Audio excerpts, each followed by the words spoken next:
You're listening to Existential Coffee. Okay, so my question is, what does existential mean to you? When I think of the word existential, I think of, beyond existence.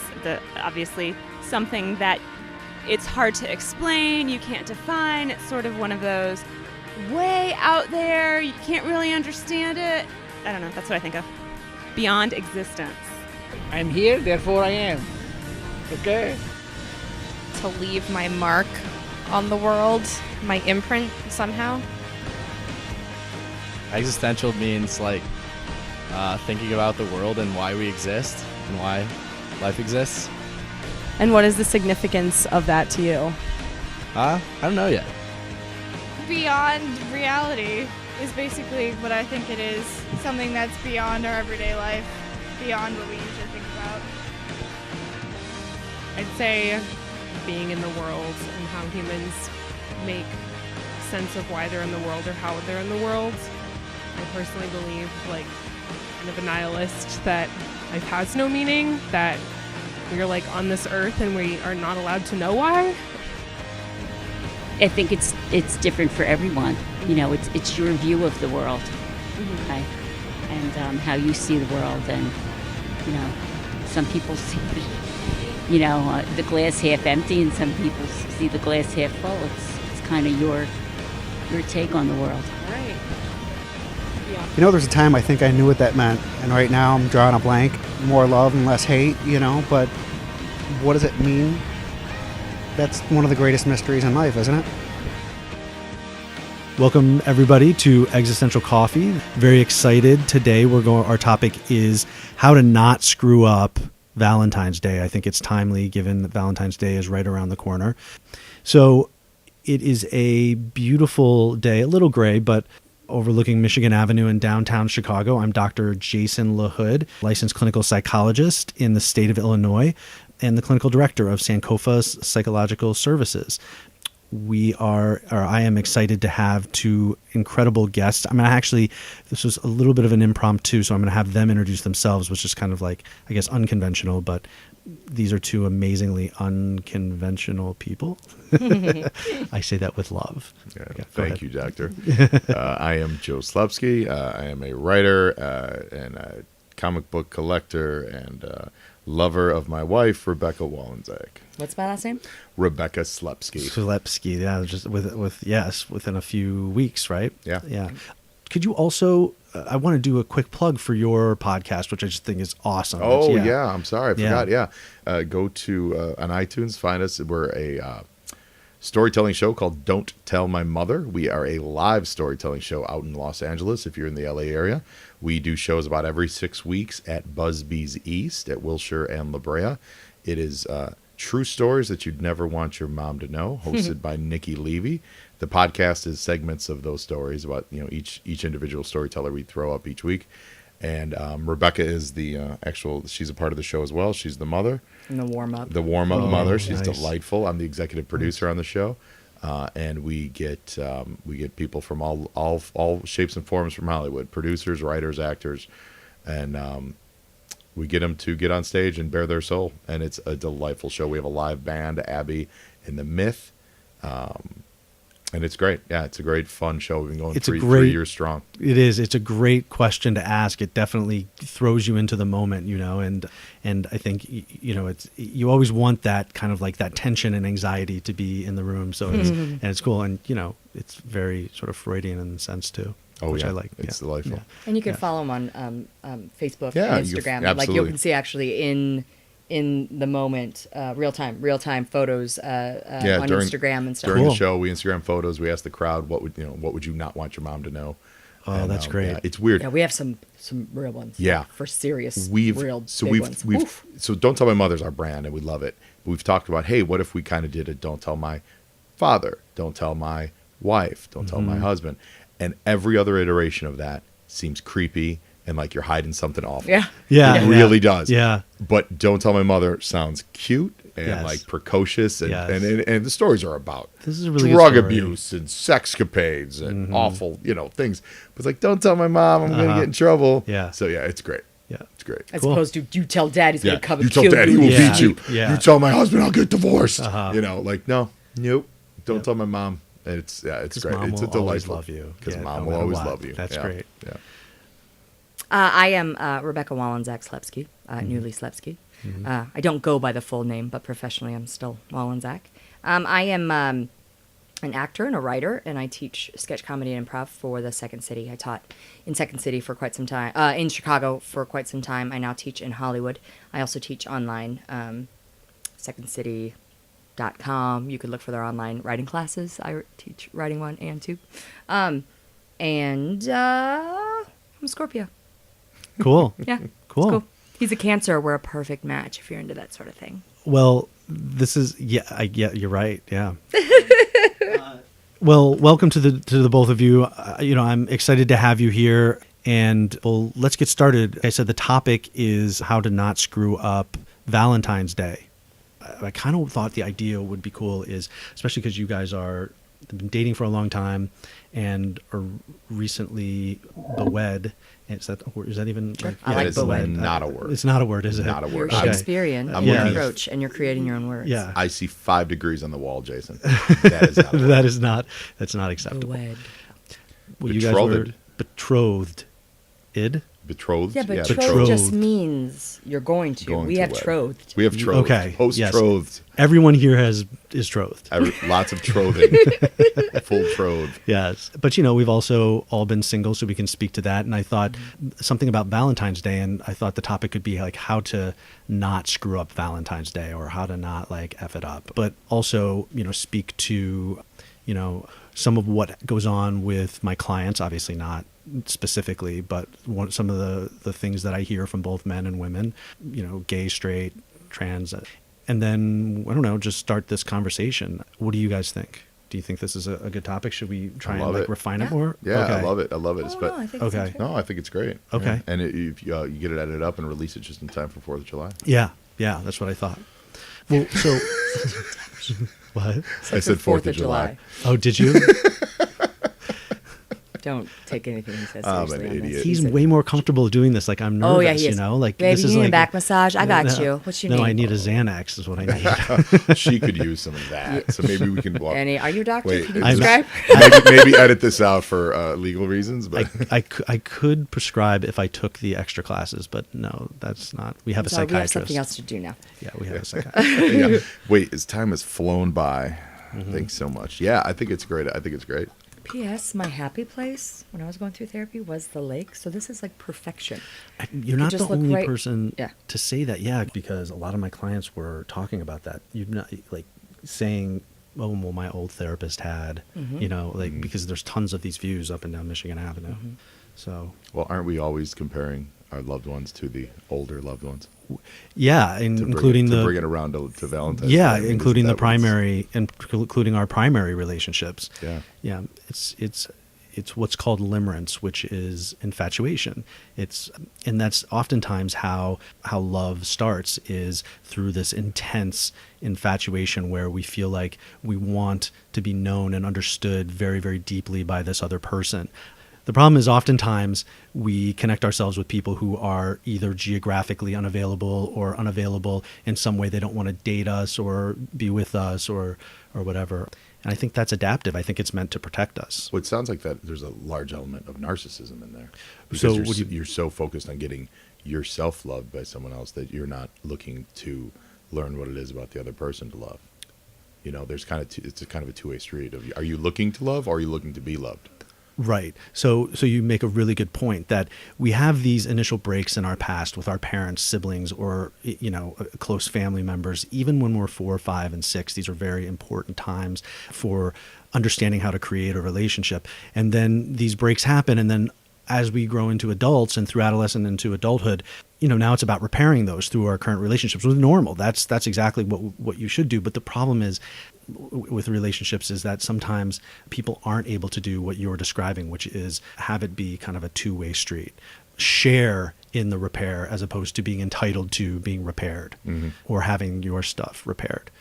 What do you think that is for you guys? Like, what do you guys work on, like as a couple? And was there a challenge for you guys in terms of like communication style or communicating? So we met through a classroom setting. She was a teacher of mine, and Kindergarten.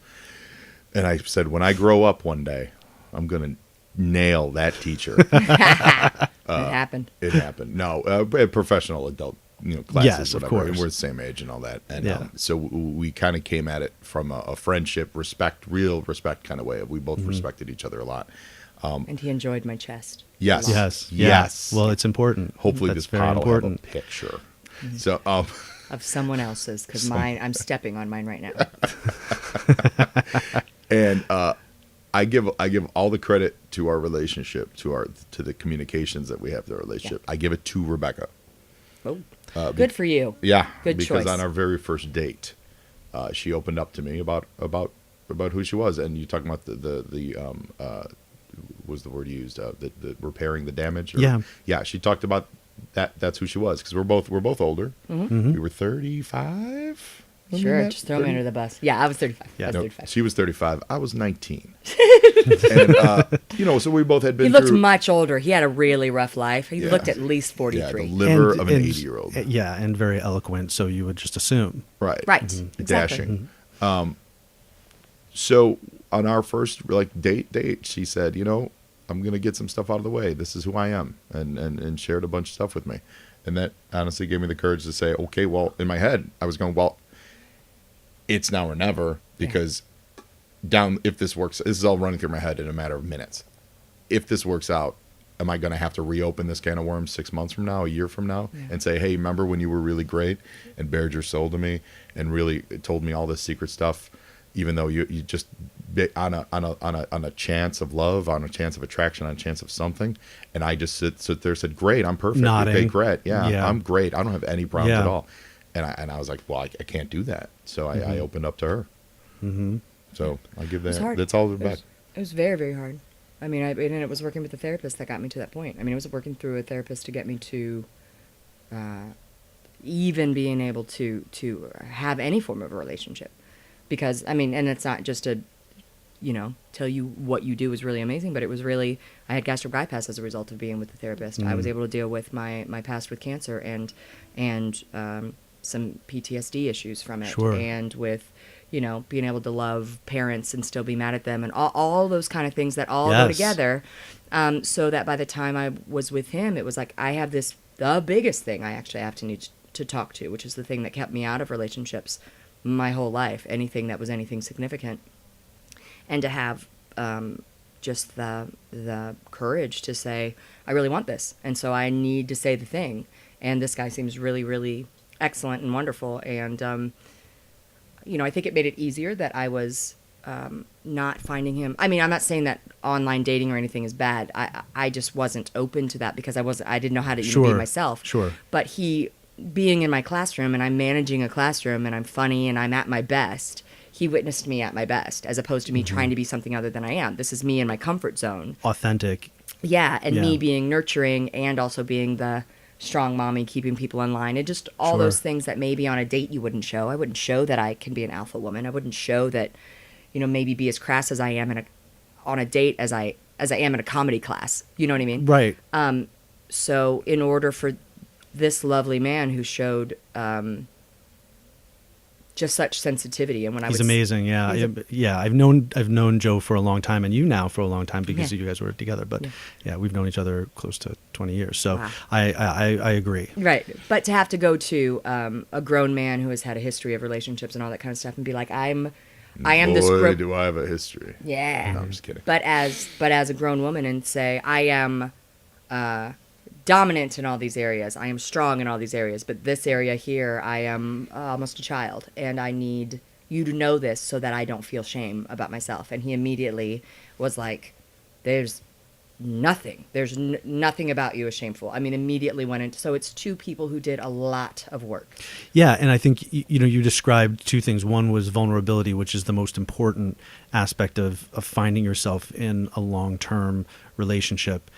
I mean, I use air quotes, but like healthy. I think that we need to be careful about how we define healthy, but certainly the two of you are in a healthy relationship. But the other thing is you described therapy as well of being a part of the process, and I think it's really important when couples get stuck in maybe not even being aware of it, but the entitlement to happiness or joy in their relationship, and that it needs to come from the other person.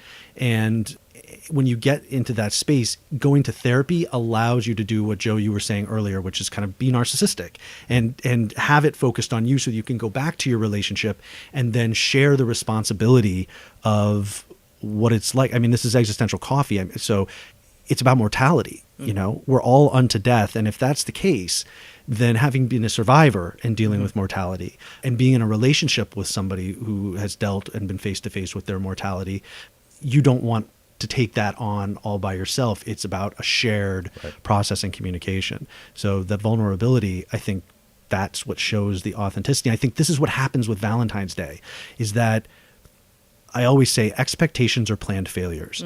That we go into Valentine's Day, male, female, like I said, gay, straight, whatever, having an expectation of this is what Valentine's Day should be. And a lot of that is based in wanting to repair our past, all of the Valentine's Days from our childhood. Right. And V-Days, I would call them. V-Days, Venereal yes. days, I would call them that. Yes, Black V-Days. fucking V-Day. Yeah, exactly. Exactly. So I don't know. I thought a conversation about that, is important, because I think if we're not going to we don't want to screw up Valentine's Day, I think it means meeting yourself, your partner, whoever it is that you're sharing that Valentine's Day with, where they're at. Yeah. You said expectations, and that's the thing. How many conversations in your head have we all had? Where it's, I'm going to do this, and then she's going to react this way, and they're going to react this way, and that's what Valentine's Day can become for so many people, because it's built up. It's the marketing of it. You need to have the perfect day. You need to give the perfect ring and the perfect car, and then she's going to love you, or he's going to love you. Be better than that dude who was before you. Yeah. And it's make up for what he lacked, or be better than what he did before, or whatever. And that all gets built up in your head, whereas if you have an understanding of the person you're with, and more expectations of what they want, and maybe they want that. Doesn't say that that's wrong. Correct. But maybe they don't. Maybe they just want to sit with you, go to a movie, and have a lovely evening of conversation with you. It's about the person and the relationship, not necessarily about how you can show off how much you love someone. Good point. Yes. And if your partner does something for Valentine's Day that doesn't connect or resonate or feel meaningful, you could get frustrated and angry and all of those things. I don't necessarily know how useful that is to go back to your partner and say that. It's about, I think, being vulnerable again, heading towards your partner instead of away, and saying, what you did was really lovely. I can see the energy that you put into this. At the same time, I think what I wanted was this and this and this. Maybe we can try and negotiate or compromise next year, find our way to this place that's going to work for the both of us. Have you had a bad Valentine's experience, and can you share it with your listeners? Yeah, I don't know that I've ever really put a lot. I don't celebrate Valentine's Day. I think in my relationships, it makes me sound so awful, right? But I think in my in my relationships, I always set up a dynamic that I could never date you, Jason. Well, one of the things I say is every day is Valentine's Day. Yeah, you do. And it's every day is as special as Valentine's Day. Let's try and make every day Valentine's Day. Do you have stock in Hallmark? Is that what you're saying? Right. Exactly.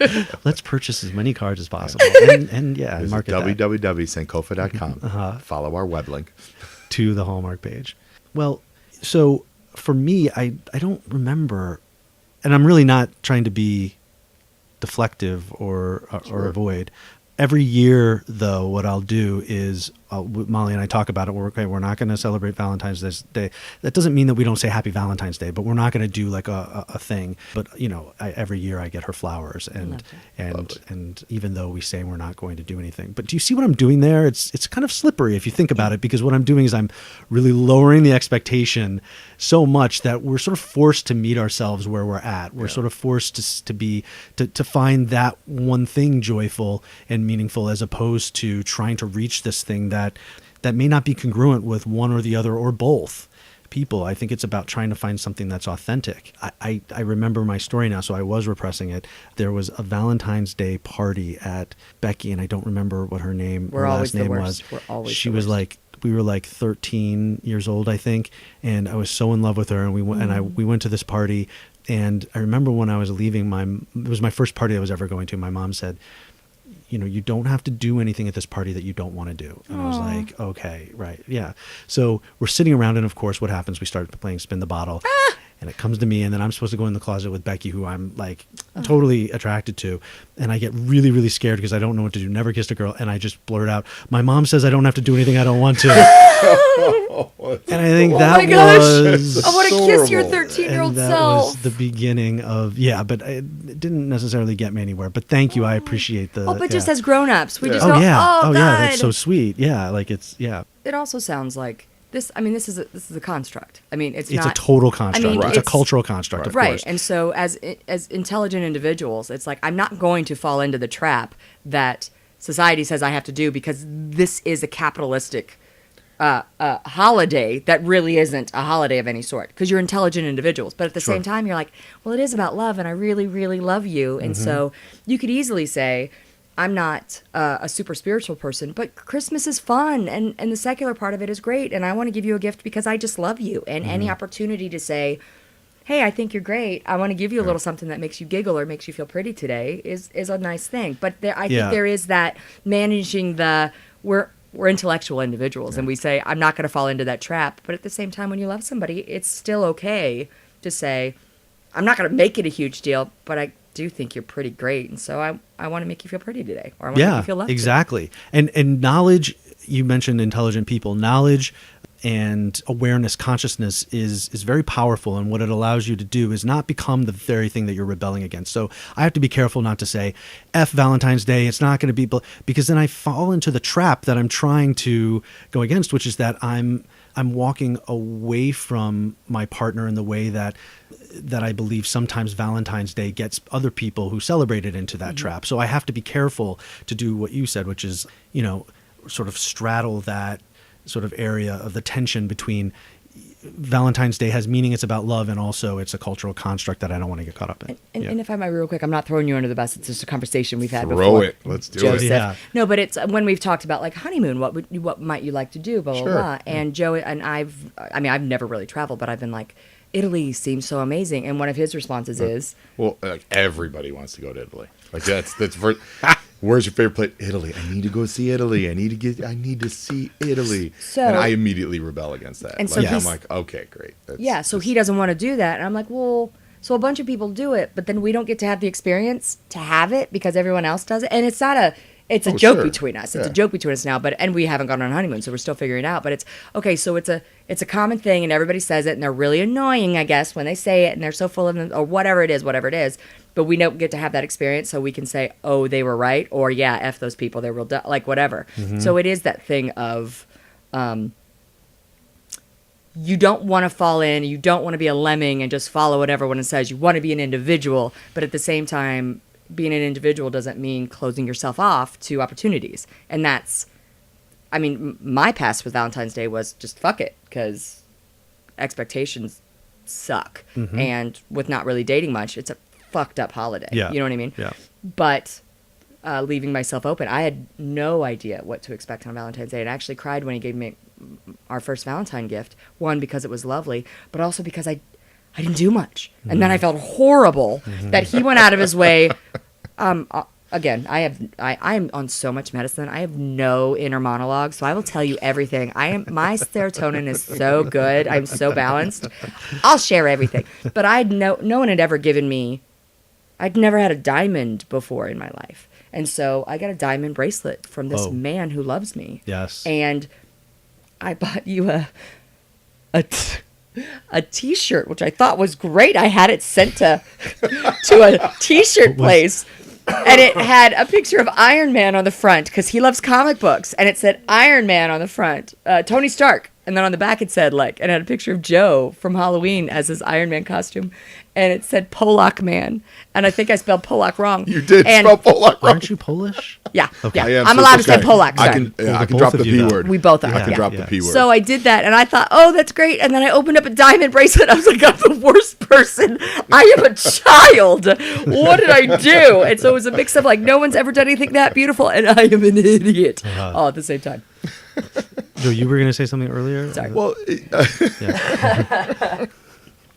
when I think of let's think about what's our first experiences with Valentine's Day? Mm-hmm. What is it? Universally, unless you were homeschooled, Mm-hmm. it's going to school and everyone getting the same Valentine card. Well, Yeah, and you the get those little little- hearts. Yeah, you get the yeah. little Well, I mean, hearts, candy different cards, but hearts, everyone getting one just Yeah. because you showed up. Just because you showed You up. get yeah. one because you showed up. Yeah. Of course, then there was always the kid that didn't, and that because you forgot them, and it's And then the XYZ. teacher is very Yeah. smart and always has the extras. But it's as an adult, it's a very one-on-one holiday and social day. But as a child, you're introduced to it as everyone's the same. Mm-hmm. You're as loved as the guy next to you, but that's not what the holiday's for. So It's a very specific celebration. So do you think that's what sets up the expectation around Valentine's Day and like sort of the more rigid narrative? Yes. Okay. Yes. Okay. Because Whatever it is on TV that's Valentine's Day, that needs to be mine. yes, and it takes years for your brain to get over that. I mean, my Valentine's memories, thoughts really all are around like high school and not so much college, but that's those formative years of oh my God, Valentine's Day is coming up, or if you had a school dance, like who are you taking to the dance, or is there going to be a Valentine stuck in my locker, or am I going to give this girl a Valentine, and is she going to respond appropriately, and I think that's the bigger. But that's the individualism of Valentine's Day, it sounds like to me. So Right. like when you're a kid, everybody gets their little bag of candies, everybody shares, everybody gives everybody everything. And then as you get older and your puberty sets in and you start liking someone, then it's the individualism Yeah. of, Yeah, does that's really someone like good. me? And am I Exactly. going to get this thing? Can I give her this thing? And does she say she likes me back? And for the Right. girls, it's, I'm going to sit here and wait for someone to tell me Wait. that I'm worthy Yes. and that I'm pretty Yep. and that I'm all these wonderful things. Yes. So I feel Yes. like it's that shock period, Mm-hmm. and that's, I mean, really, isn't that the epitome of puberty? You go from being friends who can play with each other on the playground and be silly and pick on each other, and then if you like someone, you punch them in the face, and that's whatever. But then as you grow up and you get older and you become attracted to those people, then that's where all the hormones come in, and all the hurt comes in, and the stuff you remember forever because you really liked this boy and he didn't talk to you, or she denied you, or I mean, I don't think it was a Valentine's dance. It was like a school party at my best friend's house downstairs. Like her folks would let us have boy-girl parties and stuff. Maybe 7th grade. And honestly, the only other boyfriend I've ever had, 7th grade. 7th grade. I'm 40 years old. Anyways. What's his name? I'll kill him. Take him out. He committed suicide. I got him. Joseph. Wow. We went to a dark place. I think we went to. I think he was in the closet actually. Oh. Yeah. This went really dark. It's a therapy podcast, so there you go. yes. But many years later, but he went around, and he was this goofy, adorable, hilarious boy who went around to every girl there, asked to be their boyfriend. Everyone said no, and I was like, okay. And then for 3 days, I was mortified that I had a boyfriend because it was what everyone else said. And people were up on the playground. Jeff, him? What? And then I broke up with him in a note, which was pre-email. So I probably would have done that at So you 20 texted. anyways. You texted him. I texted him with Yeah. a folded up note. But it's he needed to have a girlfriend that day. I didn't want to hurt his feelings. That's love. I mean, you know what I mean? Like, it's It just is. the pressure of everyone was slow dancing, and all of a sudden we were dancing together, and yeah. I was going to get in trouble because I wasn't allowed to date before I was 16. I mean, all the crap Yeah. and these expectations you get when you're a kid. And then we're children of the 80s and 90s to watch all the Molly Ringwald movies. And I was so in love with Molly Ringwald, right? by the way. Those Oh lips. my gosh, yeah. She put lipstick on from her boobs, Jason. That was Sweet 16? That was Breakfast Club. Oh, that's right. That's Yeah. right. You Yeah. dress not dissimilar to an updated version of Ducky. Yeah. I have been For called the my record. my nickname, thank God it didn't stick, in college was Ducky. Yeah. Really? Yeah. It's funny you say that. I never thought of that until right this moment. People would call me Ducky. And Updated and fashionable, mind you. thank you. But, Yes.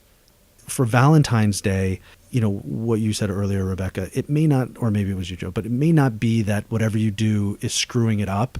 But I think it's about a recognition and a conscious awareness that the other person is not trying to do something to hurt you Yeah. if you're feeling Right. Yeah, is not trying to attack you. And I think that's where the reparation happens, is that maybe when you were younger, you were attacked or you were punished for wanting something or needing something or not, And one of the lessons that takes so long for people to learn, I think, is because there are people that will attack you for not doing the right thing, and talking specifically about Valentine's Day or whatever, where in your whether it's in romantic love or just platonic friendships, your actions 100% are meant to be good, and it's not exactly what they perceived, and so then they'll dislike you for it. I think with the sooner you can learn the lesson that, hey, that's on you. Mm-hmm. That's on the person who's doing the attacking. Like, I know where I came from, a good place. Exactly. I know this came from a great place, and maybe it didn't meet your and expectations. not identifying with it. Right. Yeah. The sooner you can learn that lesson, you're going to cut out a lot of bad stuff in your life, because so many relationships and friendships and love relationships. I just want to please her. Well, I must be bad because I didn't do exactly what she wanted. Mm-hmm. It's not the case. Well, and on the receiver side, it's entitlement. You're not entitled to a Valentine's gift. Mm-hmm. We as human beings are entitled to love. We can assume that there will be a time in our life that we will be loved, and we deserve that, right? Like, you may never receive it, but you do deserve love. You don't deserve innately, for being a person on this planet, happiness, right? You can take it, but there's no rule that says you have to be happy. Especially in our culture, that seems to be what people believe is a rule. But right, because it's been advertised to us our whole lives. Yeah. We have never lived in a world where we've not seen movies. There are people who lived before radio, people who lived before TV, before, advertisement told you every day that you have to get a diamond on this day, or you're entitled if you help Santa Claus with his stuff and you get a Lexus outside of your car, right, or outside of your house. Yeah. But if you feel entitled to a gift on Valentine's Day, then you're missing the whole point of what love is. You're not entitled to gifts. That's a wonderful thing, that if somebody wants to go out of their way to give you that, then that's a plus. You're entitled to breathe. You're entitled to, a things place that are to sort live. of inherent. Yeah. The hierarchy of needs, great. But if somebody doesn't give you the gift that you want, either ask for it. And for me, Joe will say, "What would you like?" And I'm like, I don't.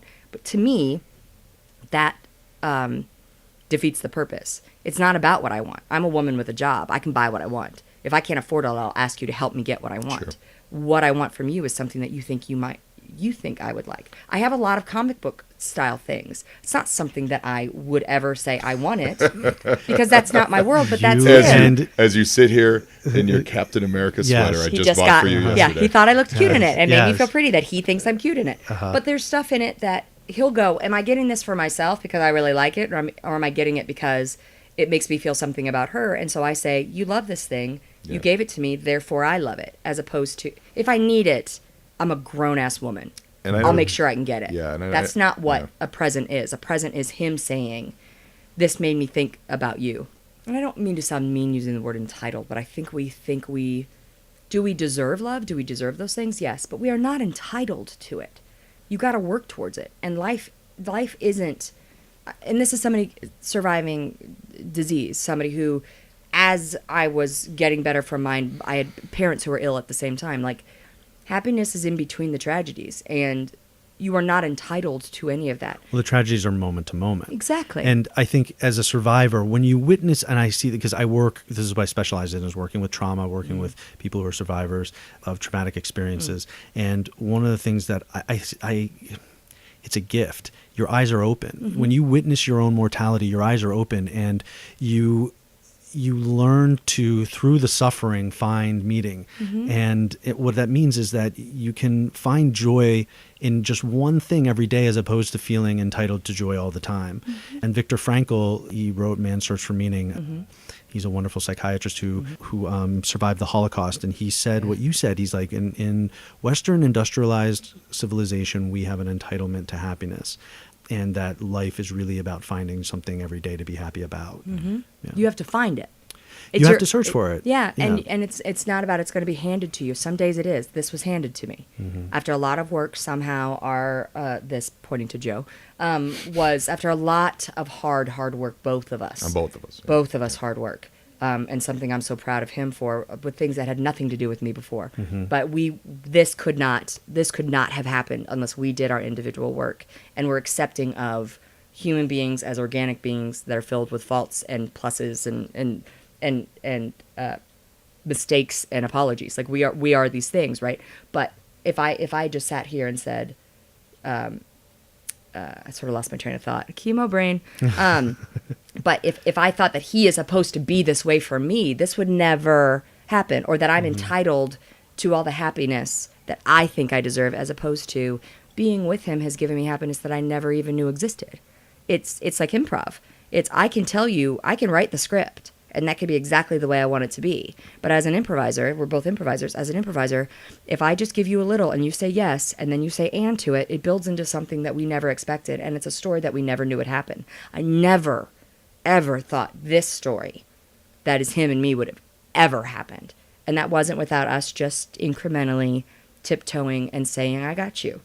Everything you say is yes. I accept it. I don't say no like to improv. anything. It's completely. You don't say right. And I mean, there's times that we've both said, like, I will tell you anything. I will tell you anything you want to know, but you can't unhear it. So let's work it through, see what we need to know. Let's move on. We didn't need to throw everything on each other right away. No, the truth is a gift, and everyone is deserving of a private life, and there's some things that you talk about. There's some things you talk about with your therapist. You know, I think what you're saying is, you know, to be careful and not hurtful, because there are some things that just they don't serve a purpose other than to be hurtful. And I think some people feel this burden of, like, I need to be truthful all the time, and I'm constantly telling couples, like, let go of that. Like, just be in a space where you can be truthful to the relationship and allow that emerge. You know, the thing you said about improv, I love that for couples therapy. It's so incredible. I think improv is by far the most therapeutic. I don't know that I could.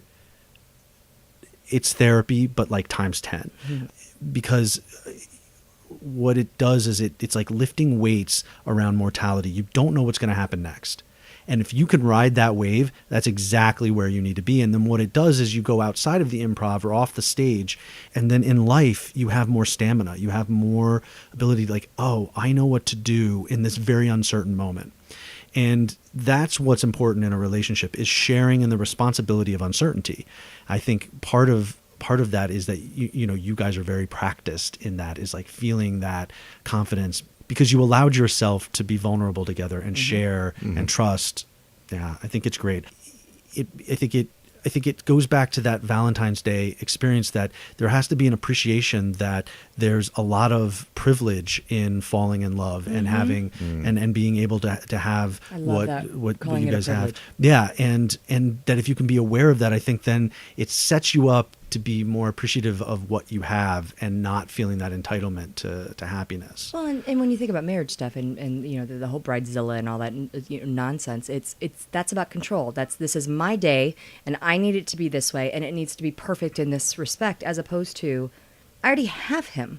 He asked for me, I asked for him. What's we the said difference? yes to it. Yeah. I want to just share him with you, and I want to see you, and I want to see all these people in my world, and I really just want it to be extremely comfortable and good. And so any kind of tension that we've had wedding-wise has really been just because we just want it to be nice for everyone else. And it's really never, I don't think, I mean, and sure, we've had definite blow-ups. We're human beings, right? But it's always just been, you know, mostly it's just been communication and learning how to communicate with each other. But really it's been about what will be a wonderful experience for the people in our world so they feel comfortable.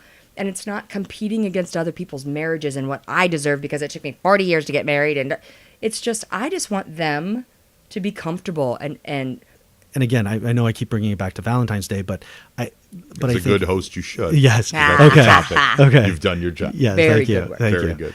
But I think that's why I'm saying, I think there's this idea that he or she will screw up Valentine's Day by not doing the right thing. And I don't know that that's what it's about. I think that not screwing up Valentine's Day may be not worrying so much about what Valentine's Day is going to end up, and just finding one thing to be excited about, which might be the person that you're with, you know? And ours is, I mean, lately, the longer we've been together, it's, life is very, very busy. So we may not do anything so crazy, but do we think we have that night? Can we do something? I don't know what it's going to be, but can we have a date night that night? Because our schedules are crazy. I tend to work in the evenings. He's during the day. Can we just use it as a marker to say, let's go out? And I mean, I think last year we did it like 2 days later or something because we were both working. Yeah. You know, because but then it was better because the restaurants weren't super crazy. That's the other thing. I mean, there's like a practical part to it also. Yeah. Yeah, especially in LA or Chicago or New York, one of some of the bigger cities. It's like, if you're not out there 6 months ahead of time scheduling at whatever, a reservation, you're We sort did of out of luck. one big one, I remember, and I was very happy because we shared it with a very good friend of mine and her now husband, and it was wonderful. But there was a lot of pressure in it that it's probably going to be pricey, and you got to make schedules work and that kind of stuff. And it was lovely, but some of my favorites have been because schedules don't always work out, and because we're not in that first 6 months, first year of constantly needing to be on each other's laps and touching each other and stuff. We're busy in our own apartment, in our own life, doing our own things, that it's that moment of, oh, let's go out and we're just going to hold each other's hands and get all snuggly again because it's a date night. You know what I mean? And to me, that's what's lovely, just the reconnection of it. And yes, he gives me flowers sometimes. Yes, I'll give him a card. Yes, he'll open up his underwear drawer and maybe there'll be a little card or a little whatever.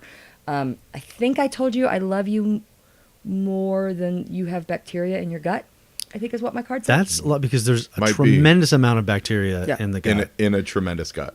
Yeah. He's really, seriously. Ample. So it's saying a lot. Yeah, absolutely. But it's what's good for us. Like me getting, I mean, I think it's a little more difficult to buy for men on these days than it is for women, but I can't buy him a comic book thing. He has them all.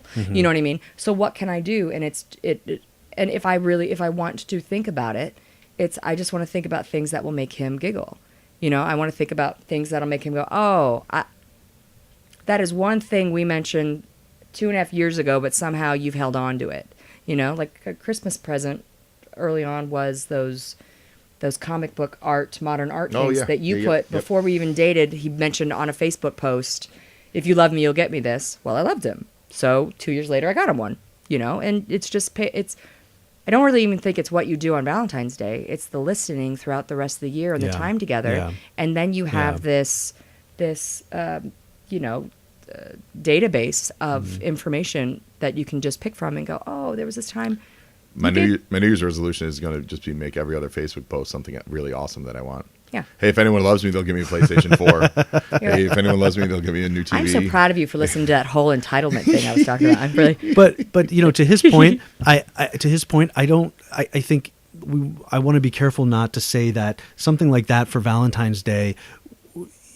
I don't want to put a value on that because it's valid, and if there is a screw up, it's about saying, you know what, feeling heard is very important in a relationship. And I think this coming Valentine's Day, the important thing to do is to be conscious and to be aware of the fact that if there is a screw up on your partner's end, that the anger, the frustration, all of that stuff that comes up, the wanting to react, that it's important to validate your feelings, but at the same time be aware that likely those feelings are emerging from the past in the present in the way that they often do. And, trying to negotiate and navigate that and appreciating the fact that, wow, this is a person that I can do this hard work. I love a line from West Wing where they're talking about relationships and somebody was saying, oh, how hard is it? And he's like, it's supposed to be hard. It's relationships are supposed to be hard. And then you do it together and you share in the stress, the tension, the frustration, and also the joy and the when you can get to those genuine moments. That's sort of my final word. I don't know if you guys have final words. Well, I love that you said the genuine moments. I hope they have a genuinely lovely Valentine's Day. That it's just, embrace the good that you have in your life in that day. If you don't celebrate, okay, awesome. But if you do, it's about the person. It's not about the gifts. And if you get something wonderful, wonderful. Right. But if you have that wonderful person in your life, that's the gift. Yeah. And don't be concerned if we're all embedded in this cultural consumerism, the context of our Western industrialized society. There's nothing wrong with that. It's the knowledge and consciousness that gives you the power of choice, it's about being conscious of the consumerism around us and then finding ways to imbue meaning into those things. So. And is it a requirement? I mean, is this one day out of the year a requirement, or are you lucky? Are you blessed? Have you worked really hard to be able to find someone in your world, and have you worked to be able to get them? And gifts are wonderful. If you believe that it's a requirement, I think that that's okay. If you want to hold your partner accountable to it being a requirement, I think that that's okay. I also think that at that point you need to be consciously aware of the fact that you're setting up an expectation that might not be met. It's okay to be disappointed, but at the same time, hand-holding, discussion, conversation, that's Valentine's Day. I think you're about a nicer that person than me. What? Because you're being so wonderful, that's okay, and I want to say that's not okay. Don't be a jerk. But Yeah. you're much more trained in this than I am. Well, I'm trying to be aware of how I don't want to value one thing over the other too much because everybody's experience should be valued. Yeah. And I love that. I love that because that's where you're able to embrace everyone for all of their experience, and that's wonderful. Yeah. And that's stuff I'm still working on, apparently. No, I need to you're find fine. a therapist in LA You're stat. Fine. You're fine. Well, I know a wonderful one. Maybe I'll even give him a plug or two of them. Dr. Jason Graber is incredible, and Dr. Judy Kahn. Look them up. They are amazing. They were both my therapists when I was in grad school. Judy Kahn's sublime. So, Fantastic. Yeah. How about you? I think for me, it is the person that you're with should accentuate your life. And you shouldn't have difficulty in finding a way to celebrate that. And if you do, maybe you need to rethink.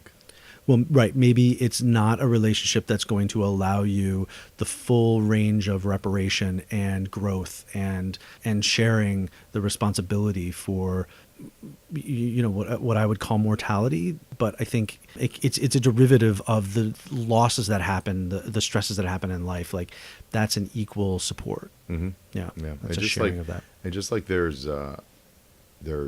religious people and then there's atheists. And then there's on both sides the religious people that hate the atheists. And then there's the atheists that hate the religious people. Don't be one of the haters. Mm-hmm. Don't be someone who hates Valentine's Day and actively talks about how much you dislike Valentine's Day. If you're not into it, just don't be into it. Live your life. Live a happy life. The best revenge is living well. Yeah, I like that. Yeah, So, you don't want to become the very thing that you're revolting against. Right. Yeah.